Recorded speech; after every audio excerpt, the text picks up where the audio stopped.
Link to original text and author's account is in the description. It's so simple, even a child can use it. Heck, as a matter of fact, they used to.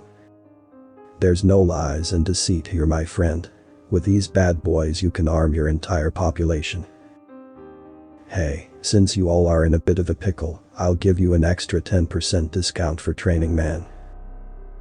Bellowed the colorfully dressed human.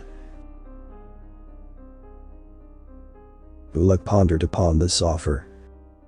Terrans were notoriously cutthroat businessmen, and despite being only 2% of the population of the galaxy, they economically outweighed every other species in the galaxy. They were no foreigners to trickery. This Terran's offer for infantry armaments was 5 times cheaper than the next one, also Terran. Not only that, but it was enough weapons to arm their entire species. Probably subpar, but they needed all the help they could get and were close to bankruptcy. Oh come on, you're being the same as Vuzgok. Blue balls me for 2 hours then decides to fusk off. If you're gonna be an indecisive fusk, there's the door. The mention of Vuzgok, a government figure of the faction Uluk's one was fighting, immediately raised his blood pressure.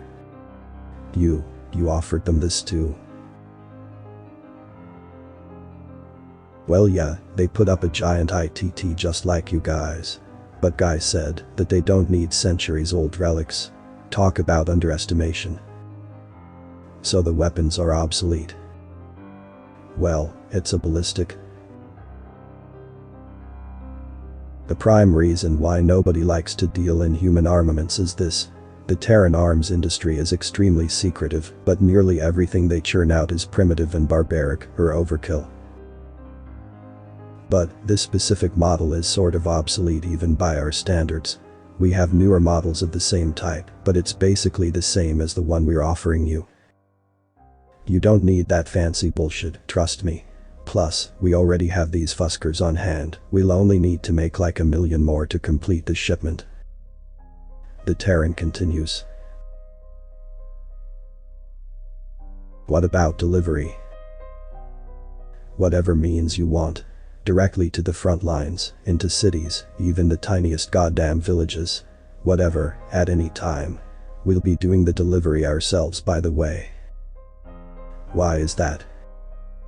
You're not used to these, you would treat them with unnecessary care, and it would slow you down severely. This sends Uluk into confusion. But something tells him to go ahead. Perhaps it's the special relation between Faterzudanites and Terrans, namely that they are technically the same species, put to different planets by an unknown creator race. Everyone thinks it's the Dazabans, which they deny vehemently, but leaks suggest otherwise. So similar that they are still even fully reproductively compatible.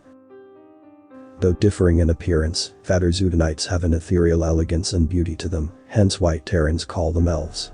As they look almost identical to the Terran mythological race. Though this elegance stops once any Faterzudanite opens their mouth and starts to speak their weird, harsh, overtone using, ululating languages. Oh well, I think we got a deal. Excellent my friend. Just sign this and we'll start the deliveries tomorrow, Ika time.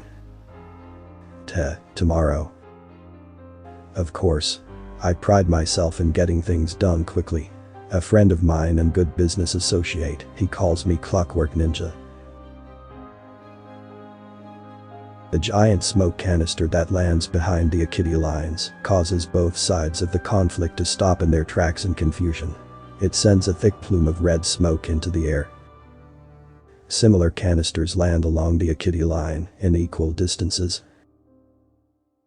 The characteristic deafening noise of the atmospheric engines of the Terran hybrid air spacecraft force the soldiers to look up at the craft high up in the air.